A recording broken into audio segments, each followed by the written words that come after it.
บ่เต้นะได้មានបុកកសាំងបងប្អូននិយាយទៅបុកកសាំងក៏ជាម្ហូបអត្តសញ្ញាណផុសខ្មែរមួយដែរវីដេអូនេះជាការสนมពរផងបងប្រុសម្នាក់គាត់ឲ្យខ្ញុំចែកម្លែកវីដេអូបុកកសាំងហើយខ្ញុំឲ្យតែមានបុកកសាំងខ្ញុំចូលចិត្តយកមកច្បល់មួយបាយចឹងឯងច្បល់មួយបាយចឹងឯងដាក់មួយម៉ាត់ទៅឆ្ងាញ់ណាបងប្អូនអើយចឹងឯនេះបុកកសាំងខ្ញុំមានថែមត្រីឆ្អើរដែរខ្ញុំដាក់ត្រីឆ្អើរចំនួន3ត្រីបកយកសាច់ហើយចំណែកកសាំងគឺខ្ញុំមានចំនួន8កសាំងពុះវាឆ្កៀលយកគ្រាប់បងប្អូនកសាំងយើងដល់ខែដែលចាស់ល្មមដែលយើងអាចយកមកបុកកសាំងបានពីមុនខ្ញុំអត់ដឹងកសាំងខ្ញុំពុះ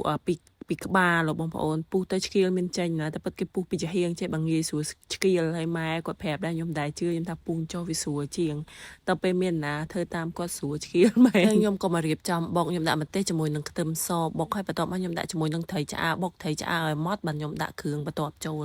បុកត្រីឆ្អើរម៉ត់ហើយខ្ញុំលួចប្រហុងតិចដែរបន្ទាប់មកខ្ញុំដាក់ប៊ីចេងស្ករជាមួយនឹងអំបិលខ្ញុំលួចអំបិលមកចុងសភាដែរដើម្បីឲ្យវាចាប់ជាតិឆ្ងាញ់បុកវាចូលគ្នាឲ្យម៉ត់ចូលជាតិចូលគ្រឿងគ្នាហើយចាំយើងដាក់ជាមួយនឹងកសាំងយើងបុកឲ្យម៉ត់បែកគ្រាប់មកបងប្អូនរៀងបែកគ្រាប់តិចមកបានបុកកសាំងរបស់យើងគឺចូលជាតិឆ្ងាញ់ហ្មង